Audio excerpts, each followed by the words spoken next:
3 კვირაში, ანუ დღეიდან ზუსტად 19 დღის შემდეგ ეს ადგილი სავარაუდოდ კიდევ ერთხელ გახდება ქვეყნის მთავარი პოლიტიკური ეპიცენტრი. საქართველოს რიგით მეოთხე პრეზიდენტი გიორგი მარგველაშვილის საპრეზიდენტო ფიცს უფუქციო დარჩენილი, თუმცა მაინც პარლამენტის ძველი შენობის წინ დადებს. ინაუგურაცია სავარაუდოდ სწორედ აქ გაიმართება. გამარჯობათ ბატონებო! პრეზიდენტის ინაუგურაცია პარლამენტის წინ ბოლოს 2008 წლის 21 იანვარს შედგა. ინაუგურაციის ადგილს სპეციალური ბრძანებულება განსაზღვრავს. დოკუმენტში წერია, რომ ფიცის დადების ცერემონია თბილისში, პარლამენტის შენობაში და მის მიმდებარედ უნდა გაიმართოს. თუმცა საკანონმდებლო ორგანოს ქუთაისში გადასვლის შემდეგ კითხვის ნიშნები გაჩნდა. დადგენილ წესში ცვლილების შეტანა ჯერ კიდევ მოქმედ პრეზიდენტს შეუძლია. არ არის გამორიცხული, რომ დოკუმენტში შესწორება შევიდეს.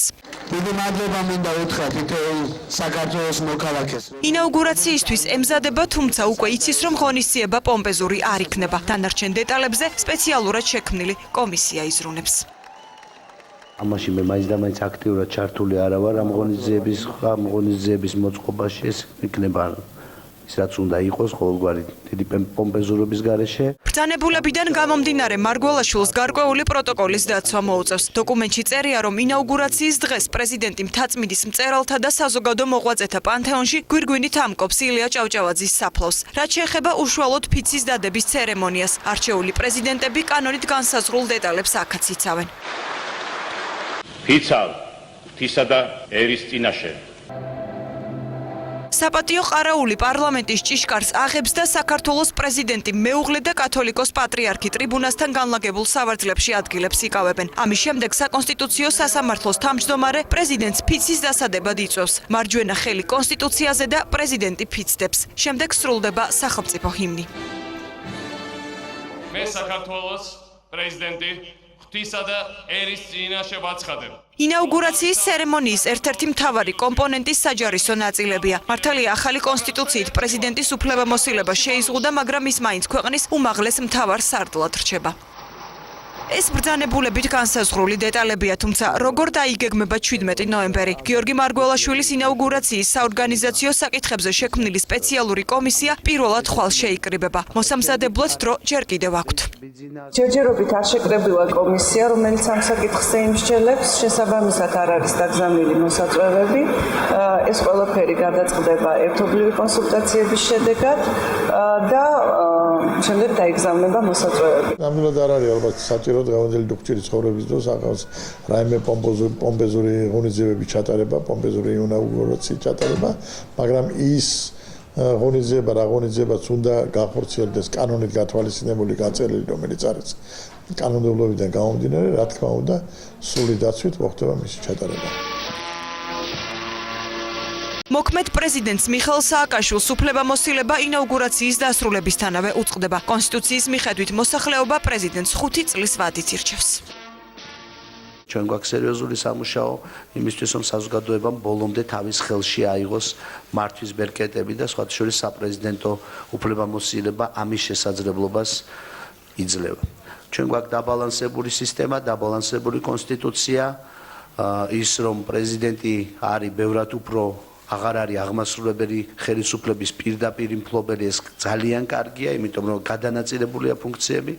პრეზიდენტსა და პრემიერს შორის ფუნქციების გამიჯნვის შესახებ გიორგი მარგველაშვილმა კომენტარი მის პრეზიდენტად არჩევის შემდეგ პირველივე პრესკონფერენციაზე გააკეთა.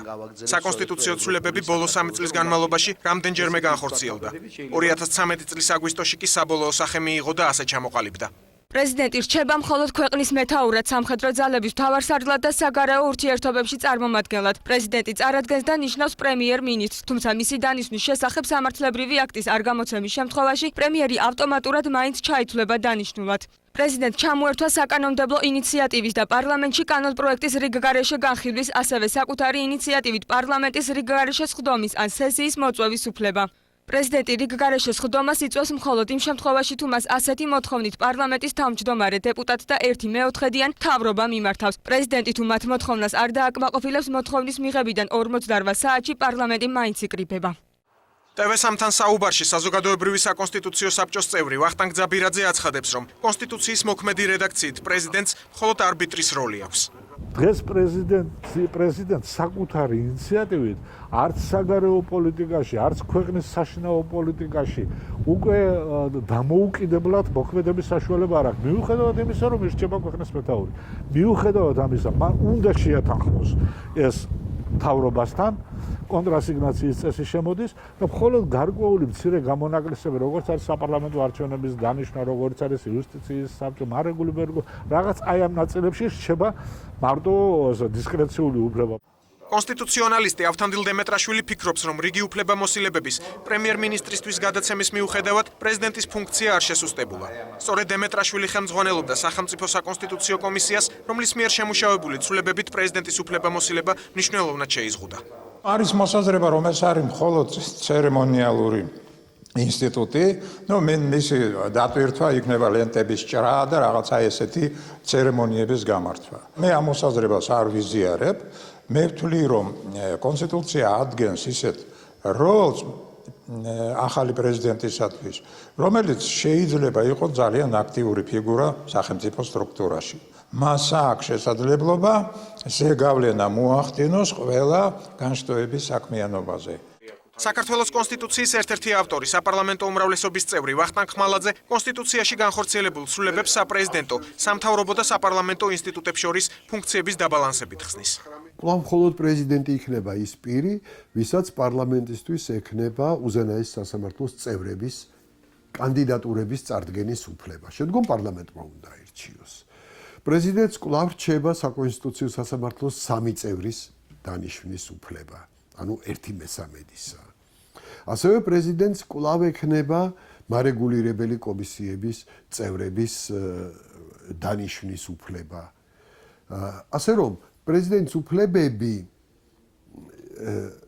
თუ იზღუდება, ეს იზღუდება ძირითადად მთავრობასთან მიმართებით და პარლამენტთან მიმართებით. მაგრამ ასე ვთქვათ, სხვა კონსტიტუციური ინსტიტუტებთან დაკავშირებით პრეზიდენტს რჩება საკმაოდ ფართო უფლებამოსილება. საკონსტიტუციო ცვლილებებით, რომელიც პარლამენტმა მესამე მოსმენით აგვისტოში დაამტკიცა, პრეზიდენტს ასევე ჩამოერთვა არჩევიდან ან საპრეზიდენტო ვადის ამოწურვამდე 6 თვის განმავლობაში პარლამენტის დათხოვნის უფლება. მაშინ ავტორები აცხადებდნენ, რომ ამ ცვლილებებით პარლამენტს ის უფლებები დაუბრუნდა, რაც მას დემოკრატიულ ქვეყანაში უნდა ჰქონდეს. ახლად არჩეული პრეზიდენტის გიორგი მარგველაშვილის ადმინისტრაციის უფროსად მისი ყოფილი ცოლის ძმა ინიშნება. ოფიციალური განცხადება ამ პოსტზე ლაშა აბაშიძის დანიშვნის შესახებ უკვე გაკეთდა. TV3 გიორგი მარგველაშვილის პრესსამსახურის უფროსს დაუკავშირდა შალვა რამიშვილის განცხადებით, ოფიციალურ განცხადებას საკუთარი პირადი ცხოვრებისა და საქმიანობის შესახებ ლაშა აბაშიძე უახლოეს მომავალში გააკეთებს. ლაშა აბაშიძე თავად გააკეთებს, ის არის საჯარო პირი, ის იქნება საჯარო პირი, რა თქმა უნდა თავად გააკეთებს კომენტარს როგორც თავის სამსახურეობრივ უფლებამოსილებაზე, ისე პირად ცხოვრებაზე იმ დოზით, როდესაც ეს შეეფერება საჯარო პირს. ასეთი ნათესაური კავშირები მსოფლიოში მილიონს მოწევდით.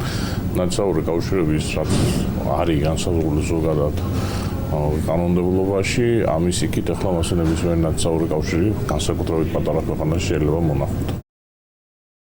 საქართველოში ჩატარებულ საპრეზიდენტო არჩევნებს მსოფლიოს სხვადასხვა ქვეყნის პირველი პირები ეხმაურებიან. სომხეთისა და თურქეთის პრეზიდენტებმა, ნატოს გენერალურმა მდივანმა და სპეციალურმა წარმომადგენელმა კავკასიასა და ცენტრალურ აზიაში და ევროკომისარებმა არჩევნები დადებითად შეაფასეს და გიორგი მარგველაშვილს გამარჯვება მიულოცეს. არჩევნებთან დაკავშირებით განცხადებები გააკეთეს ამერიკის შეერთებული შტატების სახელმწიფო დეპარტამენტში. ყოველდღიურ პრესკონფერენციაზე დეპარტამენტის პრესსამსახურმა მხარი დაუჭირა ეუთოს სადამკვირვებლო მისიის შეფასებას, რომ არჩევნები კარგად ადმინისტრირებული იყო და მეგობრულ და კონსტრუქციულ გარემოში ჩატარდა. ჩვენ ვულოცავთ ქართულ ხალხს მშვიდობიანად ჩატარებულ საპრეზიდენტო არჩევნებს. ამ არჩევნებმა ცალსახად აჩვენა მოსახლეობის სურვილი, ველით არჩეულ პრეზიდენტთან, მთავრობასთან, პარლამენტთან და ქართულ ხალხთან ერთად მუშაობას. ჩვენი მყარი სტრატეგიული თანამშრომლობის შენებისთვის, საქართველოს ევროატლანტიკური მისწრაფებების ხელშეწყობისა და ქართული ხალხის ნათელი მომავლის მხარდაჭერის გაგრძელებისთვის.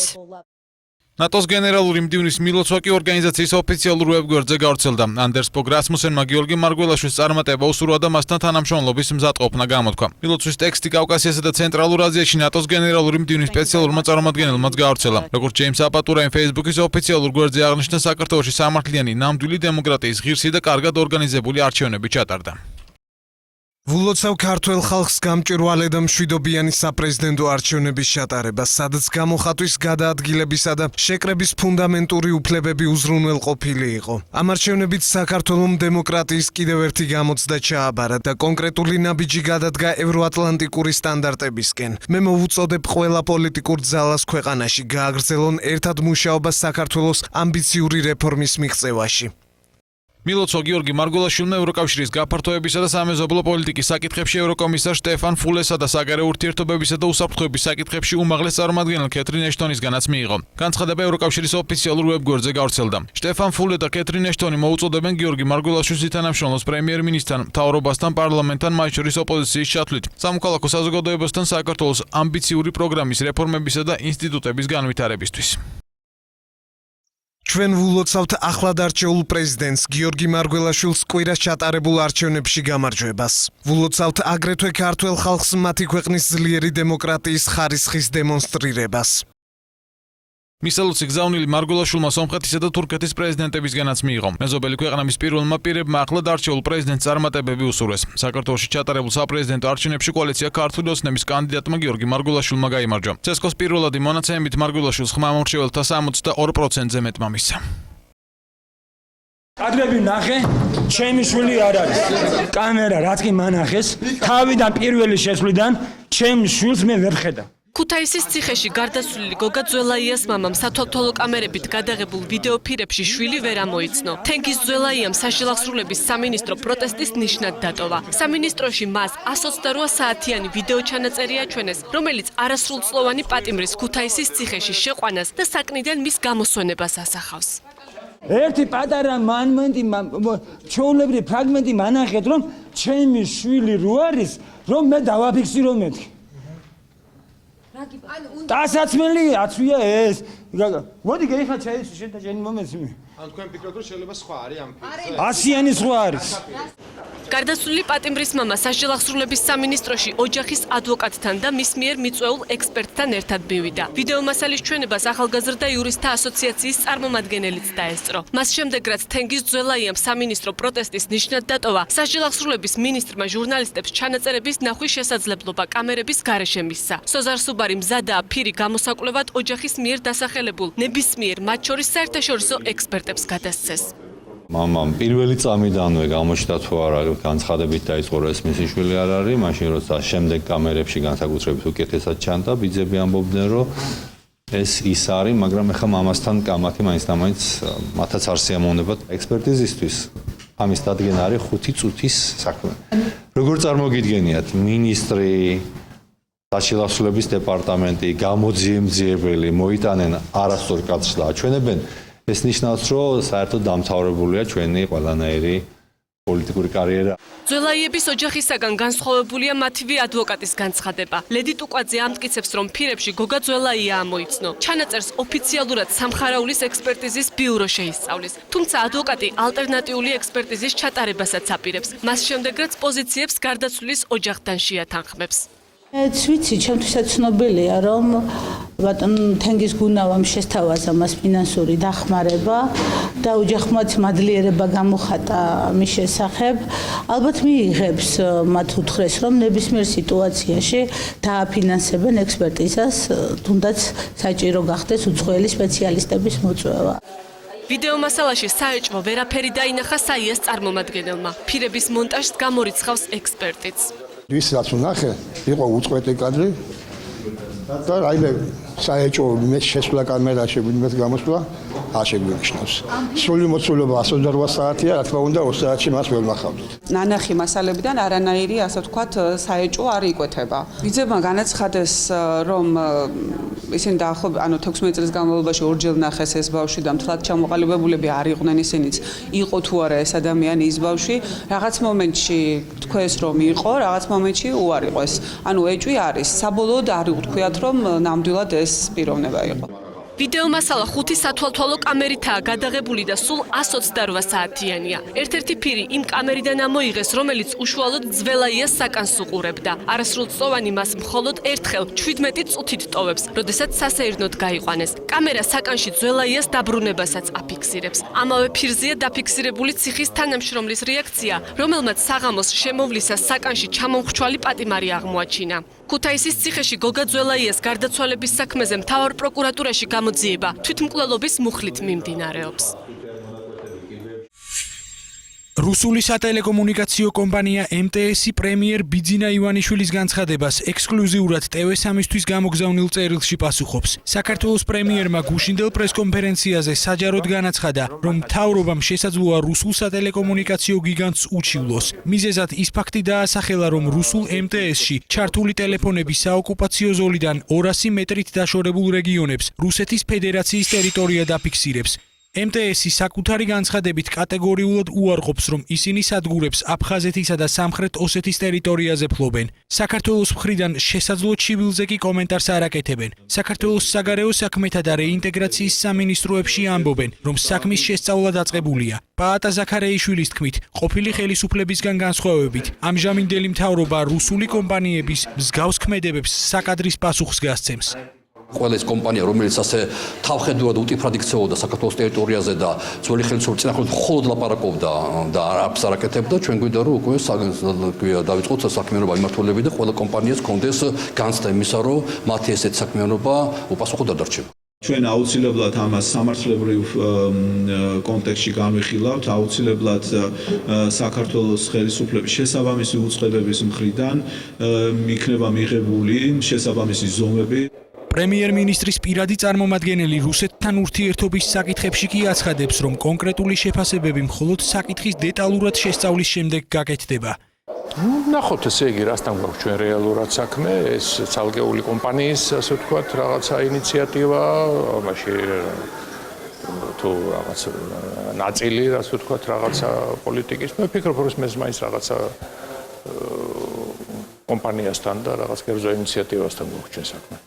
საქართველოს კომუნიკაციების მარეგულირებელმა კომისიამ რამდენიმე წლის წინ სამხრეთ ოსეთის ტერიტორიაზე მოქმედ კომპანია მეგაფონს სანქციები დაუწესა და მილიონ ლარამდე ჯარიმის გადახდა დააკისრა. თუმცა ამ სანქციებმა ოკუპირებულ ზონაში კომპანიის საქმიანობაზე გავლენა ვერ მოახდინა. მარეგულირებელში დღეს აცხადებენ, რომ სანქციებს რუსულ MTS-საც დაუწესებენ, თუმცა რამდენად შედეგის მომტანი იქნება, პასუხის გაცემა უჭირთ. მარეგულირებელ კომისიას შეუძლია ჩაატაროს მონიტორინგი და თუ დადასტურდა, რომ ეს კომპანია აქ ხორციელებს ქმედებას, გამოიყენოს ის სანქციები, თუმცა როგორც უკვე მოგახსენეთ, ეს სანქციები არ არის ეფექტური, რადგანაც კომპანია პირველი არ იხდის ამ ჯარიმებს, დაკისრებულ ჯარიმებს და მეორე აგრძელებს მუშაობას. MTS-ი DST-ის მასშტაბით ერთ-ერთი ყველაზე დიდი სატელეკომუნიკაციო კომპანიაა, რომელიც წევრი სახელმწიფოების გარდა დნესტრისპირეთის რეგიონისა და მთიანი ყარაბაღის დაფარვასაც ახდენს. ის რიყეზე რაც არის, ეს არის ნონსენსი პრინციპში და კარგად გამოხატავს, მე კიდევ შეგახსენებთ. თუმცა აღარ მინდოდა ახლა, მაგრამ მეგობრულად უკვე შევეხები თქვა, რომ როდესაც სააკაშვილმა გააცხადა, რომ თუ არ იქნებოდა პოლიტიკოსი, იქნებოდა არქიტექტორი. ჩემი აზრით აბსოლუტურად შესაძლებლობაში მოდის მისი არქიტექტურული გემოვნება და პოლიტიკურიც. ეს არის ნიმუში მისი ძალიან კარგი. პრეზიდენტსა და პრემიერის არქიტექტურული გემოვნება დიდი ხანია ერთმანეთს არ ემთხვევა. რიყის ტერიტორიაზე არსებულ მუსიკისა და დრამის თეატრზე განცხადება ბიძინა ივანიშვილმა რამდენჯერმე გააკეთა. ბოლოს ის ამ საკითხს ახლად არჩეულ პრეზიდენტთან ერთად გამართულ პრესკონფერენციაზე შეეხო. ამბობს, რომ მისი ბედისთვის ჯერ ვერ მოიცალა, თუმცა არ მალავს, რომ მისი გადატანა შესაძლოა ძვირი დაჯდეს. მიხეილ სააკაშვილის ხელისუფლების პირობებში დაწყებული პროექტი ბიუჯეტიდან დაფინანსების შეწყვეტის გამო შეჩერებულია. კულტურის მინისტრი პირველად TV3-თან აცხადებს, რომ არ არის გამორიცხული შენობის დემონტაჟი განხორციელდეს. გურამ ოდიშარიას თქმით, საკითხთან დაკავშირებით სამინისტროში ჯერჯერობით განხილვა არ დაწყებულა. თუმცა არსებობს მოსაზრება, როგორც მშენებლობის გაგრძელების, ასევე მისი სხვა ადგილზე გადატანის. ადგილი შერჩეული იყო ნაჩქარებად, იმიტომ რომ ეგ არის ერთ-ერთი საუკეთესო არქიტექტორის ფუქსასის ნამუშევარი, მას მეტი ვრცელი სივრცე ჭირდება. იმ ადგილას, სადაც ეს არის ფაქტობრივად სივრცე ჩაიხერგა. იყო აზრი სხვადასხვა იქნება დემონტაჟი და გადავიტანოთ სხვაგან და ასე შემდეგ და ესე. იდეები რამდენიმე არის. თბილისის განვითარების ფონდში სატელევიზიო კომენტარისგან თავს იკავებენ, თუმცა აცხადებენ, რომ შენობის შიდა ინფრასტრუქტურის მოწესრიგება დამატებით თანხებს საჭიროებს. პროექტის პირველ ეტაპზე, რაც შენობის დადგმას ითვალისწინებდა, 75 მილიონი ლარი დაიხარჯა. არქიტექტორთა კავშირში კი აცხადებენ, რომ იტალიელი არქიტექტორის მიერ დაპროექტებული თეატრის მშენებლობა რიყის ტერიტორიაზე საზოგადოებასთან შეთანხმების გარეშე დაიწყო. არქიტექტორ გიორგი ყიფიანის განმარტებით, პროექტის ნაკლია როგორც მისი არასწორი განლაგება, ასევე თეატრისთვის აუცილებელი სარეკრეაციო ზონის არარსებობა. კავშირში განმარტავენ, რომ თეატრის დემონტაჟის შემთხვევაში აუცილებელია მისი შესაფერის ადგილას გადატანა. მას აქვს რამდენიმე წერტილი, საიდანაც ის არის, ის ჩანს ძალიან ცუდად. და ეს წერტილი ერთ-ერთი არის ბარათაშვილის აღმართი, სანამ ჩვენ მას გავცდებით. ეს ფაქტიურად ეს გრძელი მილი არ ჩანს, რომ ის მოყოლნულია და ფაქტიურად კედელს წარმოადგენს. და კედელივე დეფარება ამ ძველ თბილისში. მისი გადატანა არის სასურველი. არა პოლიტიკური ნიშნით, უნდა მოხდეს წმინდა არქიტექტურული ვიზუალური ნიშნით. არქიტექტურული ეთიკის კომისიის თავმჯდომარე ნანა ცომაია კი რიყის ტერიტორიასთან დაკავშირებულ, როგორც კულტურული მემკვიდრეობის ნორმების, ასევე საექსპერტიზო და საპროექტო ნორმების დარღვევებზე საუბრობს. მისი თქმით, რიყის მიმდებარე ტერიტორიაზე არსებული შენობის თეატრის სტატუსით ექსპლუატაციაში შესვლა დაუშვებელია. არ შეიძლება ქალაქში კულტურული მემკვიდრეობის დაცვის ზონაში ნებისმიერ თავრობას, ნებისმიერ პიროვნებას, ნებისმიერ არქიტექტორს და ყველას, ვისაც ხელეწიფება ააშენოს თავისი მოთხოვნილებების და თავისი პირადი აზრით გათვალისწინებით ააშენოს ასეთ ძველ ქალაქში რაიმე ნაგებობა. იტალიელი არქიტექტორის მიერ დაპროექტებული თეატრი 500-მდე მაყურებელზეა გათვლილი. მშენებლობის დასრულება ჯერ კიდევ 2012 წელს იგეგმებოდა.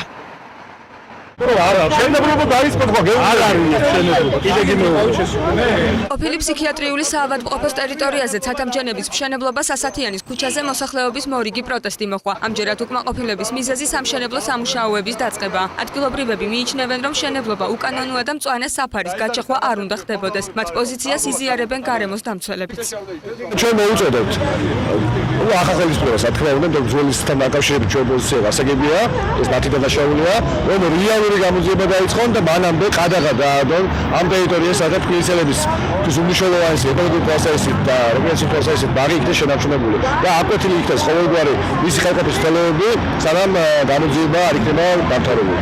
დაპროტესტებთ მშენებლობას, რომელიც არის აქ დაგეგმილი, რის გამოც უკვე გაიკაფა უკანონო თხეები. შესაძლებელია თუ არა, რომ მერიამ დართოს ნება მოსახლეობას, რომ ეს ზონა გამოცხადდეს რეკრეაციულ ზონად. მოსახლეობის კიდევ ერთი მოთხოვნაა კომპლექსის შესასვლელში ბანერი განთავსდეს, სადაც სრული პროექტი იქნება ასახული. თუმცა აქციის მსვლელობისას თბილისის მერიის ზედამხედველობის სამსახურმა ყოფილი ფსიქიატრიული შესასვლელში პროექტის ნაცვლად სამშენებლო ნაგვის გადანის გეგმის ამსახველი ბანერი განათავსა. ეხლა მოგვიტანეს ბანერი, რომელიც არის სამარცხვინო, არა მარტო აი ამ თბილისისათვის, არამედ ასეთი რაღაცა დავბერდი კაცი მემშენებლობაში და არ მინახია, რომ ბანერი გაკეთდეს მხოლოდ და მხოლოდ სამშენებლო ნაგვის გადანაზე. ბიდი პროფერტის გაყიდვებისა და მარკეტინგის სამსახურის დირექტორი აცხადებს, რომ კომპანიას ყოფილი ინფექციური ტერიტორიაზე მშენებლობის კანონიერი უფლება აქვს. მისი თქმით, სამშენებლო სამუშაოები ჯერ არ დაწყებულა და ტერიტორიიდან მხოლოდ სამშენებლო და საყოფაცხოვრებო ნაგავი გააქვთ. ნინო გორგადის განმარტებით, ტერიტორია რეკრეაციულ ზონად არ ითვლება, თუმცა კომპლექსში არაერთი დასასვენებელი ბაღი გაკეთდება. როგორც კი დავიწყებთ სამშენებლო სამუშაოებს, შესაბამისად გამოვკიდებთ შესაბამის საინფორმაციო ბანერს, რომელზეც ყველანაირ ინფორმაცია იქნება ხელმისაწვდომი. ადგილზე მყოფ ზედამხედველობის სამსახურის წარმომადგენლებს კომენტარი არ გაუკეთებიათ. ყოფილი ინფექციური ტერიტორია 4 ჰექტარამდე ფართობზეა განთავსებული. სამშენებლო სამუშაოების დაწყება წლის ბოლომდე იგეგმება. მშენებლობის პირველ ეტაპზე მხოლოდ ერთი 30 სართულიანი საცხოვრებელი სახლი აშენდება. კომპლექსის პირველი ეტაპის მშენებლობაში 30 მილიონი დოლარის ინვესტიცია განხორციელდება. საქართველოს ძალოსანთა ნაკრები დოპინგ სკანდალში ეხება. ორგანიზმში აკრძალული პრეპარატის აღმოჩენის გამო საერთაშორისო დოპინგ კონტროლის ცენტრმა 4 ქართველი სპორტსმენის დისკვალიფიკაცია მოითხოვა. აღმოჩენილი დარღვევების გამო საქართველოს ნაკრები ძალოსანთა 2013 წლის მსოფლიო ჩემპიონატიდან მოიხსნა, რომელიც პოლონეთის ქალაქ ვროცლავში გაიმართა. საქართველოს ანტიდოპინგური სააგენტოს ხელმძღვანელი ამბობს, რომ სპორტსმენის დოპინგ ტესტზე დადებითი პასუხის შესახებ ინფორმაცია მათ ჯერ კიდევ სექტემბერში მიიღეს. ტირანაში ევროპის ჩემპიონატზე მოხდა, სადაც გამოვიდნენ ჩვენი 3-4 მონაწილე იყო. ხიდან დავით გოგიას და რაულ ცირეკიძეს აღმოჩნდა დადებითი სინჯი დოპინგ ტესტზე, რომლის პასუხიც რომელიც განხილვა საკმაოდ დიდი მიდიოდა, ჩვენ მივიღეთ ეს 19 სექტემბერს. მოსალოდნელ აქციებს, როგორც წესი, კოდექსის მიხედვით ეს არის 2 წელი. მინიმუმ 2 წელია. სირეკიძესა და გოგიას გარდა დისკვალიფიკაცია კიდევ 2 ქართველ სპორტსმენს ემუქრება. სიტუაციაში გარკვევამდე ანტიდოპინგური სააგენტოს ხელმძღვანელი მათ გვარებს არ ასახელებს. ძალოსანთა ფედერაციის ვიცე-პრეზიდენტი ამბობს, რომ ფაქტების დადასტურების შემთხვევაში ფედერაციას ფულადი სანქცია დაახლოებით $100,000 ოდენობით დაიკისრება, ხოლო სპორტსმენებს 2 წლიან დისკვალიფიკაციას მისცემენ. მათ ბოლო 1 წელიწადში მოპოვებული ჯილდოებით ჩამოერთმევათ. თავდაპირველად აღნიშნა, რომ ჯერჯერობით მიმდინარეობს ამ საკითხის განხილვა საერთაშორისო ფედერაციაში, წასულია წარმომადგენლები და მას შემდეგ რაც სრული ინფორმაცია გვექნება, ჩვენ კონკრეტულად გავაკეთებთ განცხადებას ჩვენ რამოდენიმე სპორტსმენზე დადებით სინძე მოსული. მე როგორც ვიცი, ჯერჯერობით დადასტურებული არაფერი არ არის, რაც მე ინფორმაცია მაქვს და დანარჩენ კომენტარებს ჯერჯერობით ვერაფერს ვერ გავაკეთებ. გამიზნულად მაგას არავინ არ აკეთებს, ჯერჯერობით კომენტარებს ვერ გავაკეთებ, იმიტომ რომ ოფიციალურად ჯერ მეც არ ავასწრებ სულ შე. დოპინგ სკანდალთან დაკავშირებით საქმის დეტალებზე ძალოსანთა ფედერაცია უახლოეს დღეებში პრესკონფერენციის გამართვას აპირებს და იმ 2 ქართველ სპორტსმენსაც დაასახელებს, ვინც აკრძალული პრეპარატი მიიღო. დეტალების გარკვევის შემდეგ სპორტსა და ახალგაზრდობის მინისტრი სპორტსმენების წინააღმდეგ სანქციების დაწესებასაც არ გამორიცხავს. ჩვენი ინფორმაცია რამოდენიმე ხნის წინ გქონდა, თუმცა ამის დადასტურება ოფიციალურად ჯერ არ მიგვიღია ჩვენ ვიმუშავებთ შესაბამის ფედერაციასთან, ძალოსნობის ფედერაციასთან ამ საკითხთან დაკავშირებით და აუცილებლად ჩვენ გამოვიტანთ იმ ასე ვთქვათ, განაჩენს ჭრალებში, რომელიც აუცილებელია ასეთ შემთხვევაში. ორგანიზმში აკრძალული პრეპარატის აღმოჩენის გამო ქართველი სპორტსმენების დისკვალიფიკაციის შესახებ ინფორმაცია პირველად პოლონურმა გამოცემამ გაავრცელა. თუმცა კონკრეტული გვარები არც პოლსკა შტანგას დაუსახელებია. განსხვავებით ტუნისელი ძალოსნებისაგან, რომლებიც მსოფლიო ჩემპიონატს იმავე მიზეზით გამოეთიშნენ. ძალოსანთა მსოფლიო ფედერაციის მონაცემებით 2013 წელს დოპინგ კონტროლი 1860-მდე სპორტსმენმა გაიარა. ორგანიზმში აკრძალული პრეპარატი 69-ს დაუდასტურდა. ქვეყნებს, რომელთაგანაც ამ სიაში 4 ან მეტი სპორტსმენი მოხვდა, $50,000 დაჯარიმდებიან. ჯარიმის გადაუხდელობის შემთხვევაში ქვეყანა საერთაშორისო ასპარეზს 2 წლით გამოეთიშება.